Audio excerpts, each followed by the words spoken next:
When I was in seminary a long, long time ago, my mom's best friend Eve died of a malignant, inoperable brain tumor. Her oldest daughter, Lynn, and her family lived in Syracuse, New York, in the home that she had grown up in. Lynn had been down and spent time in Texas with her ailing mother, but had to return home because she had 2 young sons that needed her attention. One evening, as she went to open and get something out of the fridge, she was stopped cold by a vision. You see, her mom had come to say goodbye, to tell her how much she loved her, and to assure her that everything would be okay. Not a half hour later, Lynn's dad, Dan, called from Texas to tell her that indeed her mom had passed.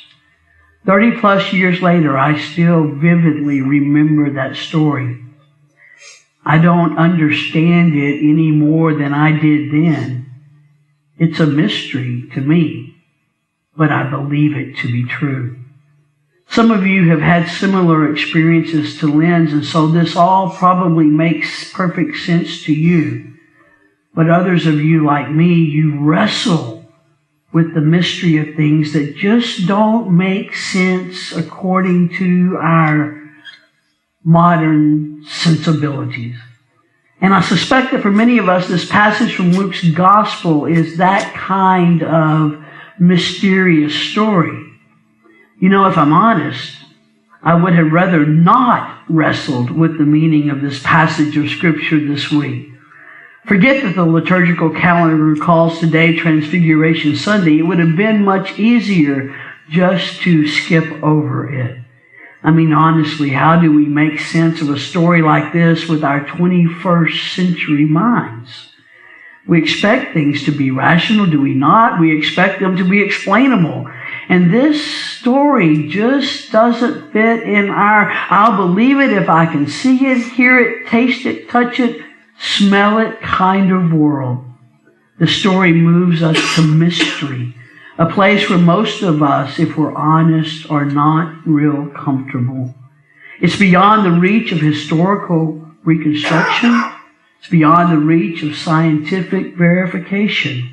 Yet we want proof that things really happen. We want to know in the way that we've come to define knowing.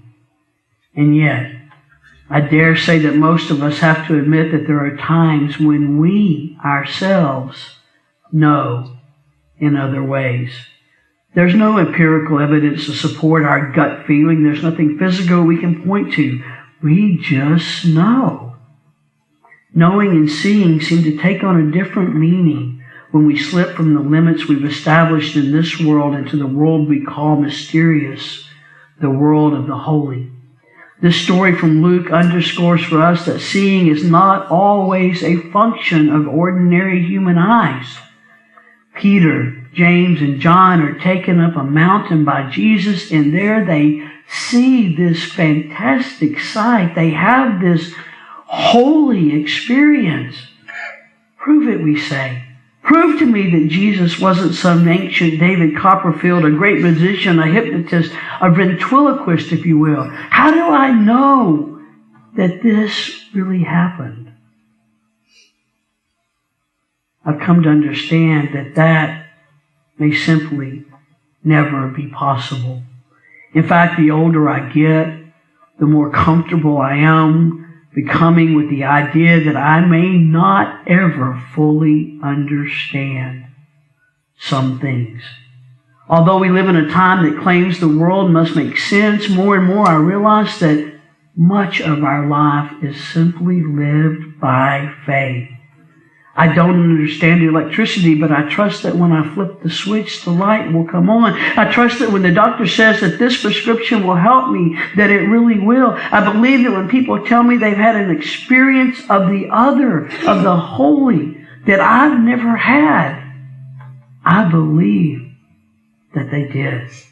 For you see, I'm coming to realize that God gives to us differently, depending on what it is that each of us needs. What Peter, James, and John needed at this point in their lives was to see Jesus as the Christ, the anointed one of God.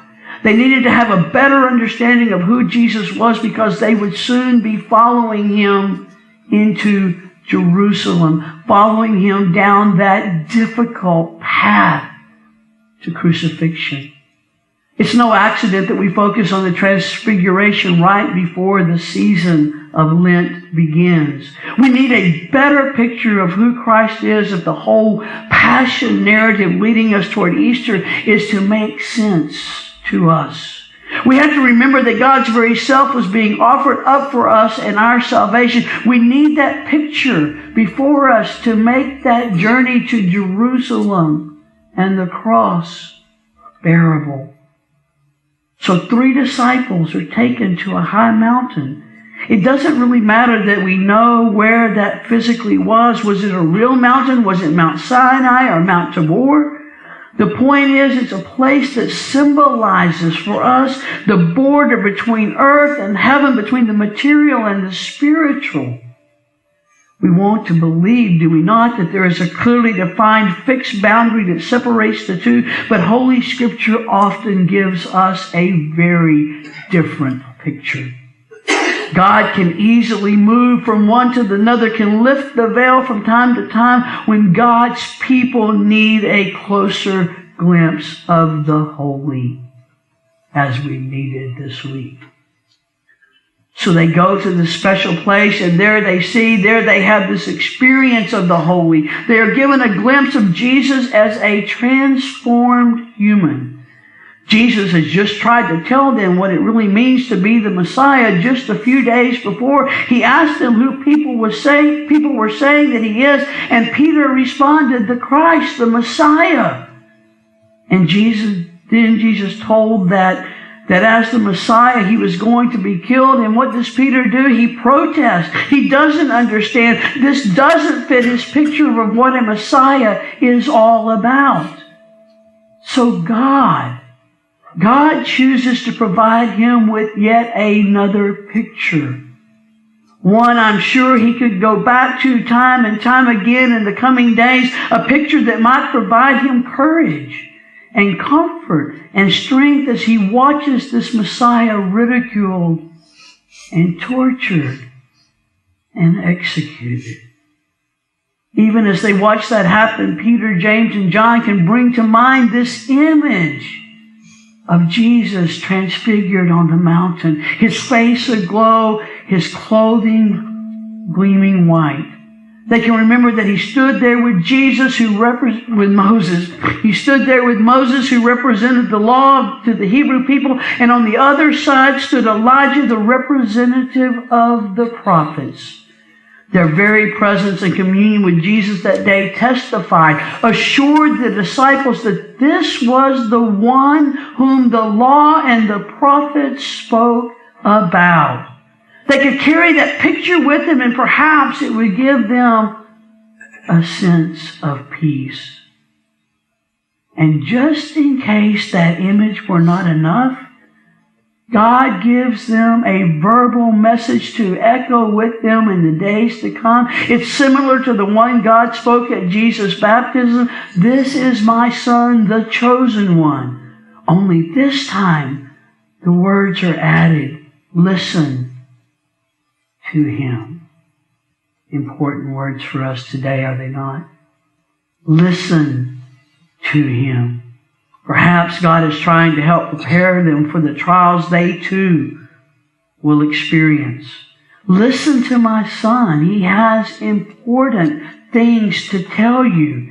And when he's gone, you can recollect, you can remember, and the things he has told you should prove helpful to you. He knows me. He'll tell you how you can know me too.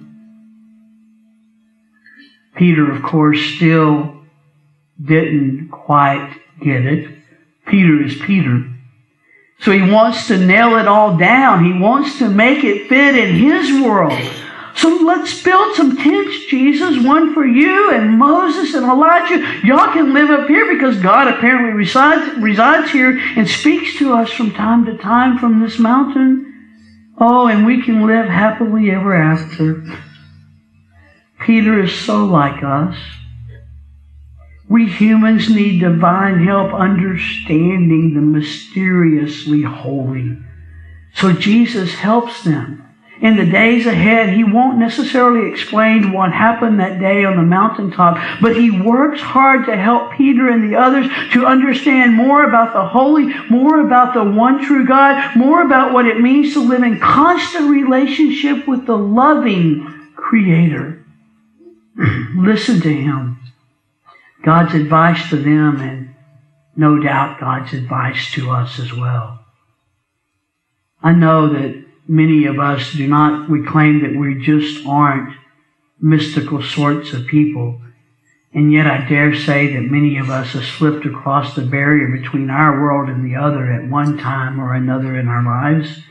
Some have seen visions and heard the voice of God, much like Peter, James, and John did that day. Some, like my friend Lynn, find that God helps them deal with the death of a loved one by opening a window for them to see through to the mysterious beyond. Others slip into the thin place, as the Celts call them, as they watch a beautiful sunrise or take a walk in the woods. One moment they're living in this world, and then suddenly, if only for an instant, they've slipped into another realm of being, it seems. Some get there through music or magnificent works of art, or perhaps in the face of a newborn child, or a moment of the most profound silence they've ever experienced. Holy Communion, reading Scripture, a deep, heartfelt prayer can sometimes be a time when the veil seems to slip and we experience the holy, the mysterious, the unexplainable. We can never prove that the early disciples had the experience that Luke and the other gospel writers tell us. But what we can know is that God did something important for them that day. As they made sense of it, they told a story that lived on in the early Christian community, probably because others could somehow relate to that same kind of mysterious knowing they spoke of. Others had seen it too. God gave them what they needed to prepare them for what lay ahead, just as God gives us what is needed to prepare us for what lies ahead. And that same God does that for us every day. Maybe you don't need a physical vision or an audible message, but God will somehow help you to see and to know all that you need to live out the days ahead as faithful disciples of Jesus the Christ. The Transfiguration was given to prepare us for the season of Lent. Its message is clear. Behold the chosen one, the one whose face shines with holiness. He is soon to be on his way to Jerusalem, on his way to split the Red Sea of fear of sin and death, and lead his people on an exodus to a better way of life. I believe that's true in the church too, my friends. The mystery of the Transfiguration is one of the ways that God helps prepare us to journey to Jerusalem with Jesus, that we might more faithfully be true people of Easter, people of the resurrection. Thanks be to God for this passage. Thanks be to God for God's holy word, and thanks be to God for you.